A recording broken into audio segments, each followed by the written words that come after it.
Enjoying the sales success of the world's greatest superheroes brand the year prior, 1974 saw Mego Corporation expanding on their cost-effective action figure formula by using popular themes from history and literature.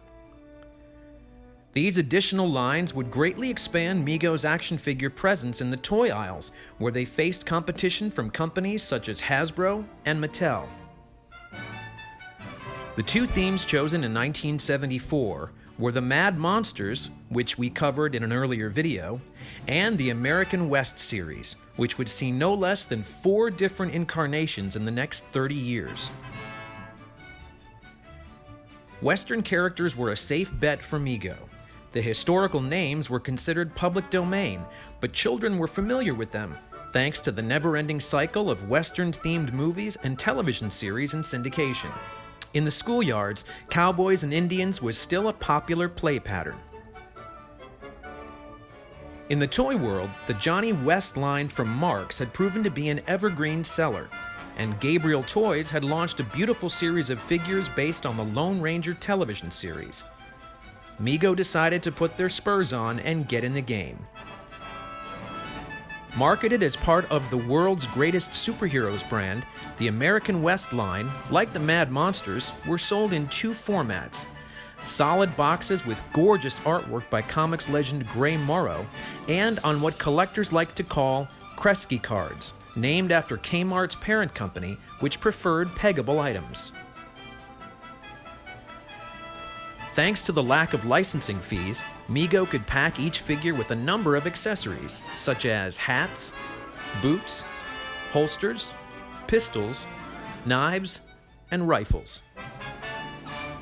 Some of the tooling came from the Action Jackson line, as Mego had created a cowboy set in 1972, but a good deal of what was created was original.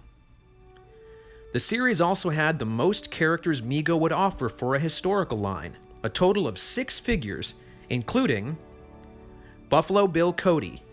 The famous showman's head sculpt would later be recycled for King Arthur in the Super Knights line and for Kit Carson in the Italian Tex Willer line of action figures. Davey Crockett, made a household name by the popular Disney TV series and its theme song. Mego went all out with Davey's accessories, including a molded coonskin hat. It's largely believed that Davey was the best seller in the line. Cochise. The noble Apache chief would later surface as Tiger Jack in the Italian line of Tex Willer figures from Baravelli. Wild Bill Hickock. The legendary lawman came with his trusted 6-shooter, and while he was the right side of the law, the Wild Bill head sculpt would return in 1975 as the Black Knight in the Mego Super Knights series. See our video on that in the links below. Sitting Bull. This dignified figure came with a headdress and spear, but appears to have been the slowest seller in the group. This may be due to the box art depicting Sitting Bull as somewhat elderly. Wyatt Earp. The Tombstone Gunslinger came with a badge sticker similar to the logos used on the world's greatest superheroes line. The American West line also released a vehicle in the form of Shadow the Superhorse, a retooled version of the Mego Action Jackson Mustang, which would also appear that year in the Dynamite and Planet of the Apes line. Shadow was operated by a wired remote control. A Dodge City playset was offered in the 1974 Mego catalog, but it would never see production. Its layout appears to copy the pattern of such popular Mego playsets as the Batcave, Action Jackson's Lost Continent, and the Planet of the Apes Village. The American West line ran for 2 years, and like the Mad Monsters, seems to have the most successful public domain offering. The American West was particularly popular in Europe, where children were still enthralled with the adventures of homegrown Western greats like Karl May, Lucky Luke, and Tex Willer. In Germany, the characters were sold in 2-packs similar to the ones done for the Super Knights and distributed by Topsy Toys from Nuremberg. In Spain, POC Toys released the Western series in beautiful window boxes similar to Action Jackson. This is the only time the series saw a window box package. Around 1980, the American West toys reappeared at Toys R Us stores, rebranded as Western Heroes, bearing the Lion Rock logo. These figures vary from the original series and are highly collectible.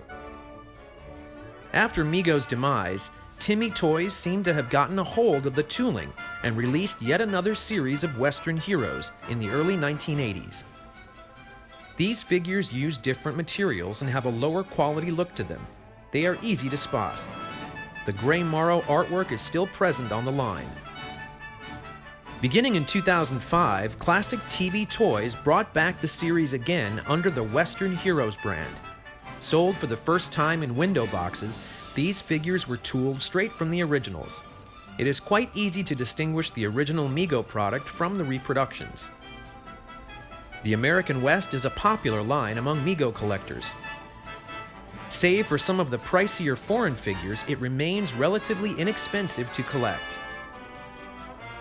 With Mego returning to toy store shelves this month, one wonders if the American West will see another return to the public eye in the near future. Only time will tell. For more information on Mego, the Mego Superheroes line, or to join the world's largest Mego collector community, please visit megomuseum.com.